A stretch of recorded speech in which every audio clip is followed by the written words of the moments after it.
فأنا ناصح لإخواني بالصدع بالحق تبيض وجوههم. السكوت في مسألة الحزبية يضرها، فاصدع بما تؤمر وأعرض عن المشركين. سلامي على دماج ورجالها والشيخ يحيى ودار العلم يا سعد بانيها. بسم الله الرحمن الرحيم. Qala al-Imam an-Nawawi rahimahullahu taala al-babul tsamin wa samanun ba'dal mi'ah 188. Babu fadli sholati subhi wal asar. Keutamaan salat subuh dan salat asar. Ini sudah kayak yaitu al-hadisus tsani ba'da asani wal mi'ah ba'dal alf 1102. An Jundub bin Sufyan radhiyallahu anhu qala qala Rasulullah sallallahu alaihi wasallam man shalla subha fahuwa fi dhimmatillah. Barang siapa mengerjakan sholat subuh maka dia berada di dalam jaminan keamanan dari Allah. Fangdur ya bena Adam, maka perhatikan wahai ibnu Adam, la yatlubannaka Allahu min dhimmatihi bisyai. Jangan sampai Allah menuntut kepadamu dari jaminannya sedikit pun. Rawahu Muslim. Adapun untuk yang diantara dua kurung di sini fangdur ya bena Adam, kata Syekhuna Abu Amr, tambahan ini bukan riwayat Muslim, tapi ini riwayat Imam Ahmad dan Al-Baihaqi. Adapun yang riwayat Muslim tidak ada tambahan itu, tidak masalah.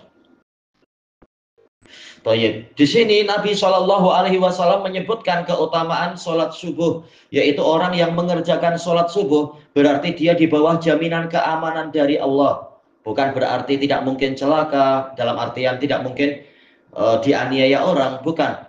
Tetapi dia mendapatkan pembelaan yang lebih banyak, sehingga barang siapa menganiaya dia, maka di hari kiamat boleh jadi dia akan celaka, karena yaitu si penganiayanya akan celaka, karena orang ini orang yang telah dijamin oleh Allah, dilindungi, karena dia sholat subuh, sholat yang termasuk sholat yang paling berat bagi para munafikin.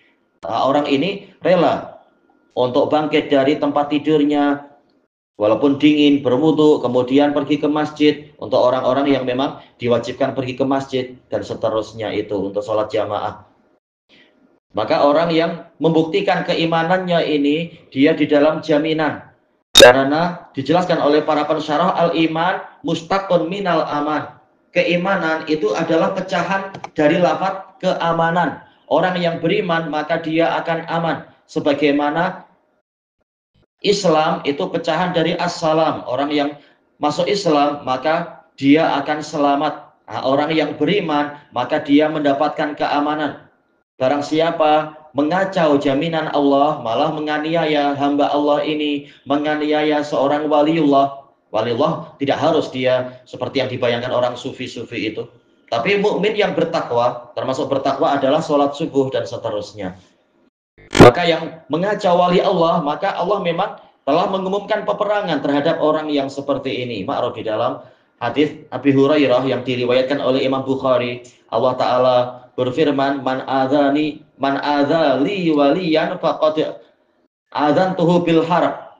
Barang siapa menyakiti atau mengganggu salah seorang waliku, maka sungguh aku telah mengumumkan peperangan kepadanya. Kemudian Allah mengatakan, wala yazalu abdi yataqarrabu ilayya wa ma yataqarrabu ilayya abdi bi syai'in ahabba ilayya mimma aftaratuhu alaih. Dan hambaku tidak mendekatkan diri kepadaku dengan suatu amalan yang lebih aku cintai daripada apa yang aku wajibkan kepadanya, yaitu ibadah wajibah. Orang ini sudah mengerjakan salah satu ibadah wajib yang paling tinggi, yaitu sholat subuh. Maka bagaimana yang seperti ini malah diganggu? Berarti pengganggunya ini mengganggu wali Allah. Maka tidak heran jika ancamannya sangat berat nanti di hari kiamat itu. Baik. Zimmatullah ini menunjukkan bahwasanya Allah memiliki jaminan. Sebagaimana Rasul juga punya jaminan, kaum mukminin juga memiliki jaminan. Dan dalil tentang masalah zimmatullah ini banyak sekali. bahwasanya Allah memberikan jaminan-jaminan kepada orang-orang tertentu yang layak mendapatkan jaminan tadi. Maka jangan sampai jaminan Allah itu dikacau. Orang-orang yang diberi keamanan oleh Allah, tahu-tahu kita kacau, maka boleh jadi akan timbul bencana, mungkin di dunia, mungkin juga di akhirat, atau kedua-duanya. Bagaimana dengan yang orang-orang kafir yang membunuhi para hamba Allah yang tengah sholat misalkan, atau hamba Allah yang biasa sholat tahu-tahu dibunuh, disiksa, disakiti, pasti dia akan dihukum oleh Allah Ta'ala. Allah Ta'ala telah berfirman, wala tahsabannallaha ghafilan amma ya'maludz zalimun. Jangan sekali-kali engkau menyangka Allah lalai dari apa yang diperbuat oleh orang-orang yang zalim. Hati kita sakit, hati kita sedih, menangis melihat saudara kita yang kelaparan, saudara kita yang Allahul Musta'an kemarin disebarkan di status sebagian teman-teman dari Arab, orang yang anak muda yang luar biasa kurus di mana itu, yang di Palestina itu kelaparan berhari-hari, ada yang sampai meninggal kelaparan dan sebagainya. Tak mungkin Allah menyia-nyiakan itu. Pasti penjahat-penjahatnya itu akan disiksa. Kita tidak lihat siksaan itu, tapi ada aja disiksa di rumahnya, disiksa di alam mimpinya. Boleh jadi sebentar lagi akan betul-betul datang siksaan yang akan membuat dia cacat atau menderita sebelum mati, nanti di alam kuburnya dan di hari kiamat juga. Tidak mungkin disia-siakan apa yang telah terjadi itu. Allahul Musta'an. Di samping musibah itu memang untuk menghapus dosa muslimin, disebabkan karena kekurangan-kekurangan yang ada. Kita mengakui kekurangan kita selalu ada, maka musibah-musibah yang ada adalah untuk menghapus dosa-dosa tadi. Wallahul Musta'an. Baik. Fangdur ya abdallah. Dalam riwayat Imam Ahmad dan Al-Baihaqi, maka perhatikan wahai ya bena Adam, ya. Fangdur ya bena Adam, perhatikan wahai anak Adam. La yatlubannallah. Ini menggunakan taukid yang saqilah lagi, pakai nun taukid musyaddadah. Jangan sekali-kali Allah menuntutmu min zimmatihi bisyai', dari jaminannya itu sedikit pun. Karena kalau Allah yang menuntut, tak mungkin kita lari, dan hukumannya itu sangat keras. Allah Ta'ala berfirman, inna batasya rabbika lasyadid. Sesungguhnya siksaan Rabbmu itu benar-benar keras. Setelah Allah membicarakan tentang orang-orang yang menyiksa kaum mukminin, maka siksaan Allah itu sangat keras.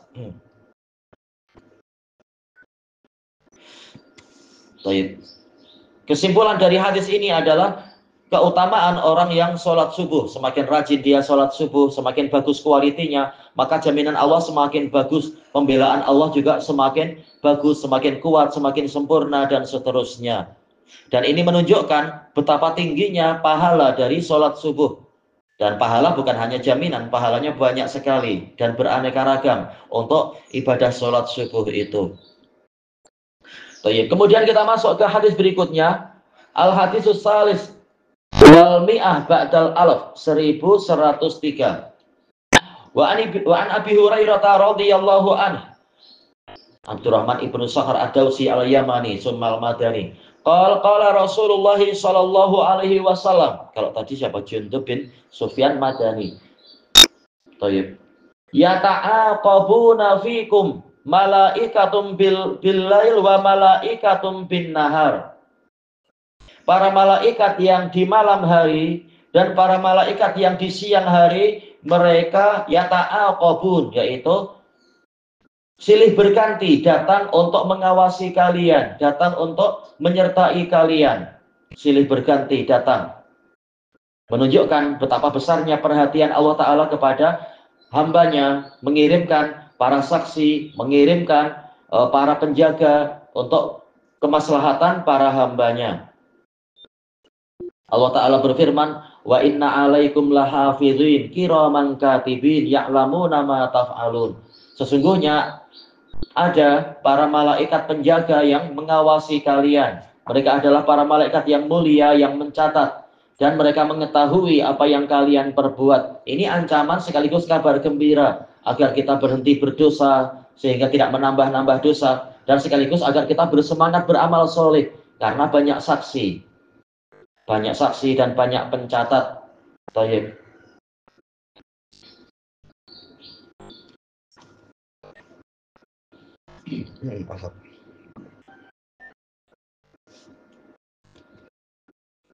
Dan juga di dalam ayat yang lain, lahu mu'aqibatum min baini yadayhi wa min khalfihi yahfazunahu min amrillah. Setiap manusia itu memiliki para malaikat pengawasan. Mu'aqibat yaitu alladzi yata'aqabun, yang datang silih berganti, yang datang dengan perintah Allah Ta'ala di hadapannya dan di belakangnya. Nah, disebutkan di sini malaikat yang di malam hari dan malaikat di siang hari. Kita lihat di sini yata'aqabun, ini adalah fi'il mudhari' yang yattasil bi akhirih wawul jamaah, bersambung dengan wawul jamaah, menunjukkan dia adalah minal amsilatil khamsah atau dipanggil af'alul khamsah itu. Berarti fa'ilnya apa? Itu wawul jamaah. Berarti malaikatun sebagai apa? Bagaimana ada dua fa'il di sini? Nah, ini yang dipanggil dengan lughah akalunil baraghis, yaitu suatu jumlah yang di situ memiliki dua fa'il. Dan itu ada beberapa contohnya di dalam Al-Quran. Yaitu i'rab yang pertama, wawul jamaah sebagai fa'il, malaikah juga sebagai fa'il. Adapun i'rab yang kedua, wawul jamaah sebagai fa'il, sementara malaikat itu sebagai badalnya atau sebagai taukid.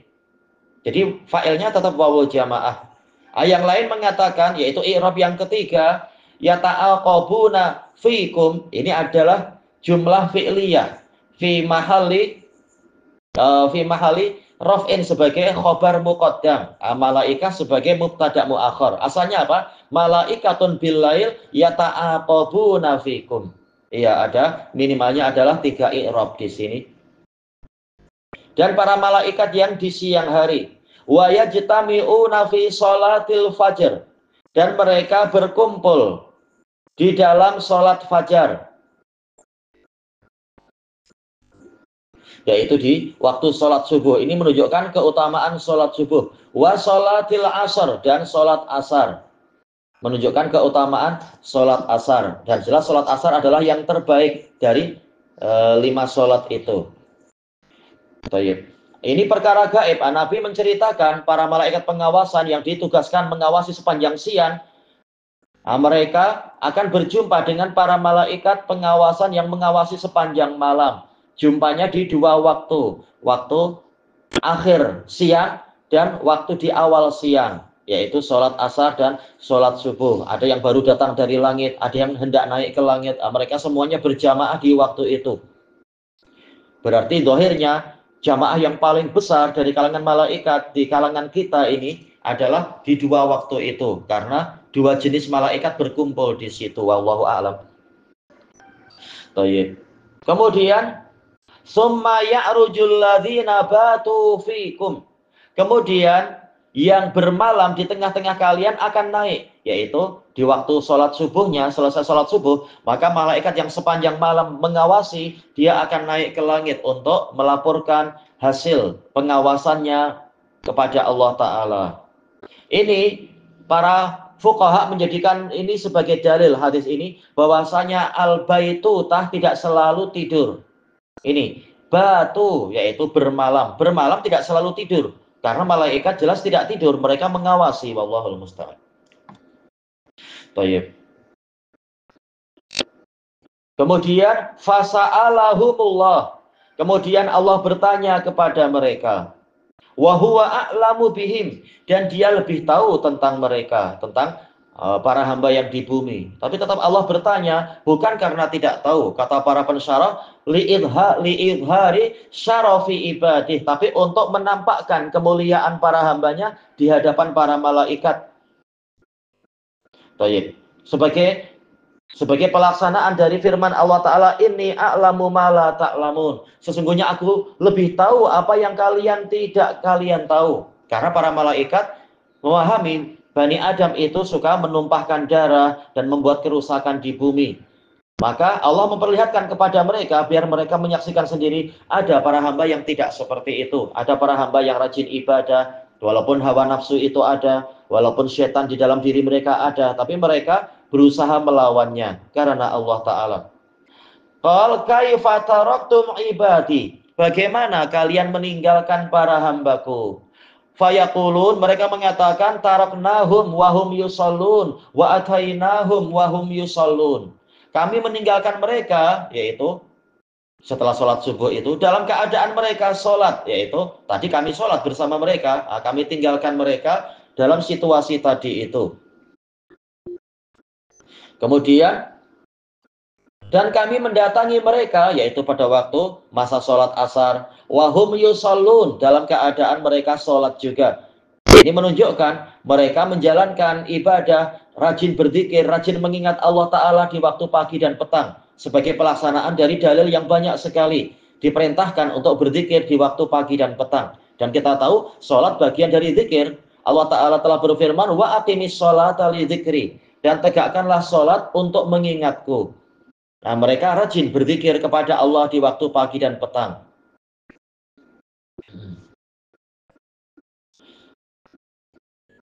Tayyib. Wawunya wawu haliyah ya. Wahum yusallun. Takdirnya apa?